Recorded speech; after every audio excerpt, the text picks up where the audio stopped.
بسم الله الرحمن الرحيم نحمده ونصلي على رسوله الكريم أما بعد. عن علي رضي الله تعالى عنه قال: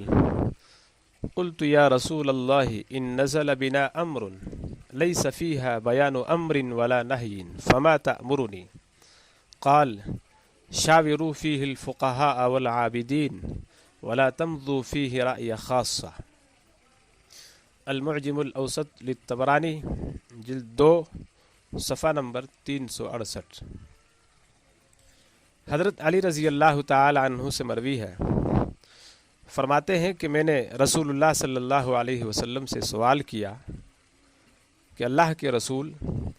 اگر ہمیں کوئی ایسا معاملہ پیش آ جائے کہ جس کے متعلق قرآن و حدیث میں کرنے یا نہ کرنے کا کوئی قطعی حکم نہ ہو،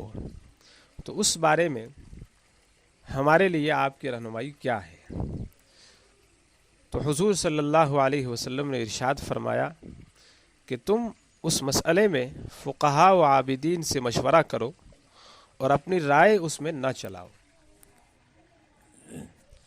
اس حدیث شریف سے دو باتیں بطور خاص معلوم ہوئی۔ پہلی بات یہ کہ اگرچہ قرآن و حدیث کے اندر انسانوں کی زندگی گزارنے کے لیے تمام رہنما اصول و کلیات موجود ہیں، لیکن چونکہ یہ دین آخری دین ہے، یہ شریعت آخری شریعت ہے، قیامت تک چلنے والا دین ہے، اور قیامت تک احوال بھی بدلتے رہیں گے، انسانوں کی فطرتیں بھی بدلتی رہیں گی، ان کے مزاج، ان کی ضروریات بھی بدلتی رہیں گی، تو اس اعتبار سے بہت سارے ایسے مسائل پیش آئیں گے کہ صراحت کے ساتھ، وضاحت کے ساتھ خاص اسی مسئلے سے متعلق قرآن و حدیث میں کوئی قطعی حکم نہیں ہوگا۔ آج ہم دیکھتے ہیں کہ آج ہمارے زمانے میں بھی ایسے بہت سارے مسائل ہمیں پیش آتے ہیں کہ قرآن و حدیث تو کجا سابقہ جو مسائل کی کتابیں لکھی گئی ہیں، فقہی کتابیں ہیں، ان میں بھی کسی خاص مسئلے سے متعلق صراحت نہیں ہوتی ہے۔ اور دوسری بات جو اس حدیث شریف سے معلوم ہوئی وہ یہ کہ ایسے مسائل میں ہمیں جو علماء اور فقہاء ہیں، جن کی ساری زندگی قرآن و حدیث پر محنت کرنے میں گزرتی ہے، جنہوں نے رات دن قرآن و سنت کے اوپر محنت کرنے کو اپنا مشغلہ بنا رکھا ہے، تو نبی علیہ الصلاۃ والسلام کی ہدایت کے مطابق جو بھی نیا مسئلہ پیش آئے اس سے متعلق فقہاء اور عابدین سے مشورہ کرو، یعنی ان سے رجوع کرو۔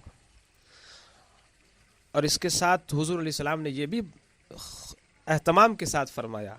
وَلَا تَمْضُوا فِيهِ رَأْيَ خَاصَّةً، کہ تم اس مسئلے میں اپنی رائے مت چلاؤ، یعنی اگر اپنی رائے چلاؤ گے تو گمراہ ہو جاؤ گے، اور اگر فقہاء علماء کی طرف رجوع کرو گے تو تمہیں ان سے اس مسئلے کے سلسلے میں رہنمائی مل جائے گی، وہ قرآن و سنت کے اصول کو پیش نظر رکھ کر اس نو پیش آمدہ مسئلے کے سلسلے میں تمہیں جواب دے دیں گے اور تم اس کے اوپر آسانی سے عمل کر سکتے ہو۔ اس کے مقابلے میں اگر خود ہی اپنی رائے چلائی اور اپنی مرضی سے اس مسئلے کے اوپر عمل کرنے کی کوشش کی تو گمراہی کے سوا کوئی چیز ہاتھ نہیں آئے گی۔ اسی لیے ہم دیکھتے ہیں کہ آج کے ہمارے موجودہ زمانے میں بھی جو لوگ قرآن و سنت کو نہیں جانتے ہیں، قرآن و حدیث سے واقفیت نہیں رکھتے ہیں، اس کے اندر مہارت نہیں رکھتے ہیں، جب وہ کسی نئے مسئلے کے سلسلے میں قرآن کھول کر بیٹھ جاتے ہیں، حدیث کی کتابیں سامنے رکھ کر اس سے خود مسئلہ نکالنے کی کوشش کرتے ہیں، اپنی مرضی، اپنی فہم کے مطابق قرآن و حدیث